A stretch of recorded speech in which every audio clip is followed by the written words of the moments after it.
Assalamualaikum warahmatullahi wabarakatuh. Alhamdulillah wassalatu wassalamu ala Rasulillah. Asyhadu an la ilaha illallah wahdahu la syarikalah wa asyhadu anna Muhammadan abduhu wa rasuluh. Allahumma fashalli wa sallim ala Muhammadin wa ala alihi wa sahbihi wa mawalah. Amma ba'd. Wa qala Allah ta'ala fihi al-Qur'anil Karim fa innahu asdaqul qailin. A'udzu billahi minasy syaithanir rajim. Bismillahirrahmanirrahim. Ya ayyuhalladzina amanu ista'inu bis-sabri was-salah innallaha ma'as sabirin. Wa qala aidan wa lanabluwannakum bi syai'in minal khauf wal ju' wa naqsin minal amwal wal anfusi was-samarat wa bassiris sabirin alladzina idza asabatuhum musibah qalu inna lillahi wa inna ilaihi raji'un.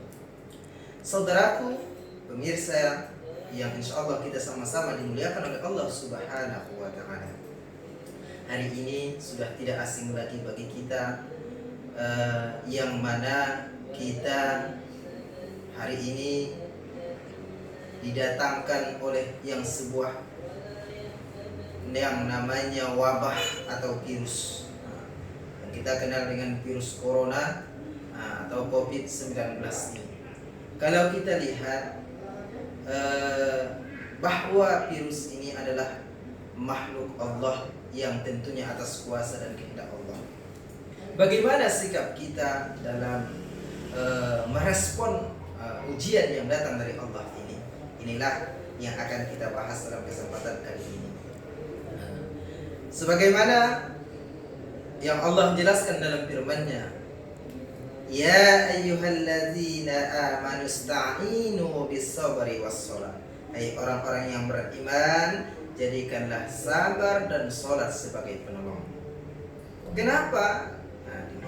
Di ayat yang berikutnya Allah juga ingatkan, walanabluwannakum bisyai'im minal khauf wal ju'. Kami berikan kepadamu ujian dengan sedikit ketakutan. Coba kita rasakan hari ini kita merasa tidak nyaman. Sampai-sampai kita harus berdiam di rumah, lockdown. Kenapa? Karena begitu hebatnya tentara Allah yang namanya virus corona ini, yang bisa merenggut siapa saja tanpa terkecuali. Walanabluwannakum bisyai'in minal khauf. Kami uji dengan sedikit ketakutan. Wa naqsim minal amwal wal anfusi was samarat. Dan sekarang kita sudah barang pasti ketika kita stop, tidak beraktivitas di luar, tentu kita akan kekurangan yang namanya apa yang kita butuhkan, berupa harta, benda dan sebagainya. Dan kekurangan makanan ini sudah barang tentu. Kita akan mengalami kekurangan-kekurangan. Tapi ingat saudaraku, Allah Subhanahu wa ta'ala sangat sayang kepada hambanya. Boleh jadi musibah ini Allah sengaja turunkan sebagai apa saudaraku? Sebagai sarana supaya kita bisa lebih dekat kepada Allah. Sebagai motivasi kita, atau boleh dikatakan ini adalah teguran Allah kepada kita. Supaya kita jadikan musibah besar ini kita hadapi tentu dengan tiga. Pertama, kita menghadapi musibah ini harus dengan ikhtiar. Kenapa tidak? Karena Allah melalui Rasulnya mengajarkan ikhtiar. Kita tidak boleh terlalu sepele yang namanya virus ini, karena sudah banyak korban. Afala ta'qilun, kata Allah. Apakah kamu tidak mempergunakan pikiranmu?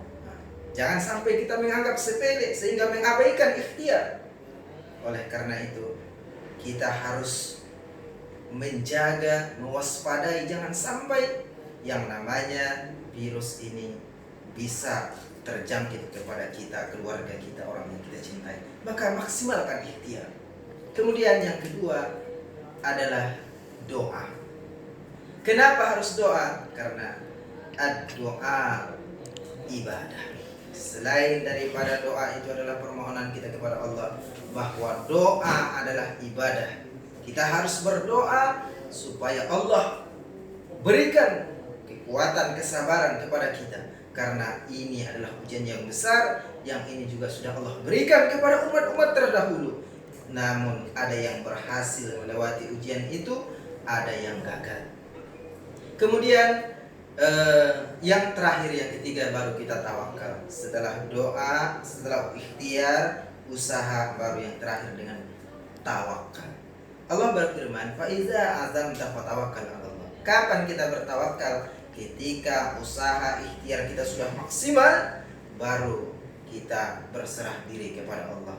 Kalau toh ternyata kita ditakdirkan oleh Allah akan terkena yang namanya melalui virus ini, maka kita dengan izin Allah akan kena. Tapi kalau tidak, maka insya Allah kita akan aman. Yang harus kita lakukan adalah ikhtiar semaksimal mungkin, kemudian baru kita berserah diri kepada Allah Subhanahu wa Ta'ala. Tentu masa-masa ini adalah masa-masa sulit, yang mana masa-masa sulit ini harus kita hadapi dengan kesabaran, kita hadapi dengan penuh dengan rasa sabar di hati kita. Kenapa? Karena ternyata, hadirin pemirsa yang Allah muliakan, ciri-ciri orang yang bertakwa itu adalah orang yang sabar tatkala ia mendapatkan ujian yang berat. Kita bisa lihat dalam surah Al-Baqarah 177, yang mana ciri-ciri orang yang bertakwa itu, kata Allah, was-sabirina fil ba'sa wat-dharra'i wa hinal ba's, yaitu orang-orang yang senantiasa bersabar dalam kesusahan dan kepayahan dan dalam peperangan. Hari ini kita susah beraktivitas, kepayahan, tentu kita akan merasakan kepayahan diakibatkan oleh yang namanya virus ini. Namun apa di ujung ayat Allah menghibur kita? Ulaika alladzina shadaqu wa ulaika humul muttaqun. Orang-orang yang sabar dalam kesusahan, kesulitan itu, kata Allah, mereka itulah orang-orang yang bertakwa. Ada ayat yang sangat indah lagi yang Allah hibur kepada kita, yang ini terdapat dalam surah Insyirah.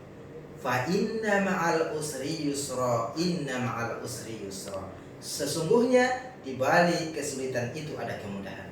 Maka pemirsa yang dimuliakan oleh Allah, di balik kesulitan yang hari ini kita hadapi, pasti Allah siapkan kemudahan-kemudahan. Sekali Allah berikan kesulitan, dua kemudahan Allah berikan. Sampai Allah ulang-ulang ayat ini.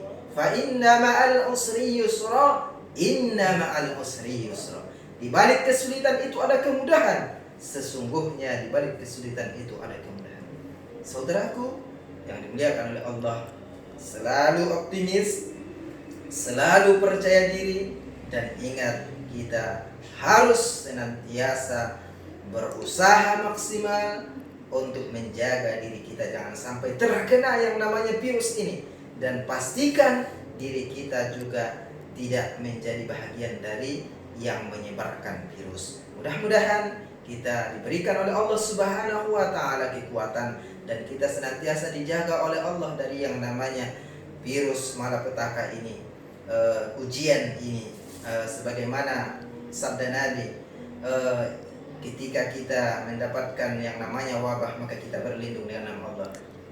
Bismillahirrahmanirrahim, la yadurru ma'asmihi syai'un fil ardi wala fis sama. Dengan namamu ya Allah, kami berlindung kepada segala apa yang menjadi mudarat di langit dan bumi. Mudah-mudahan kita terhindar dari wabah virus penyakit ini, sehingga kita menjadi hamba-hamba Allah yang muttaqin. Dan apapun nanti, kalaupun kita diwafatkan oleh Allah, semoga kita diwafatkan oleh Allah Subhanahu wa Ta'ala dalam keadaan husnul khotimah. Terakhir, saya sampaikan bahwa orang meninggal dunia itu karena wabah atau penyakit ini hanya 1%, sedangkan 90%-nya kita tidak tahu bagaimana cara Allah untuk menjemput ajal kita. Karena Allah sudah ingatkan kita dalam surah Al-Jumu'ah, Qul innal mauta alladzi tafirruna minhu fa innahu mulaqikum. Katakanlah Muhammad kepada hambaku bahwa maut yang mereka lari daripadanya, sungguh ia akan datang menjemputnya. Mudah-mudahan kita diwafatkan dalam husnul khatimah. Wal afu minkum wabillahi taufiq wal hidayah. Wassalamualaikum warahmatullahi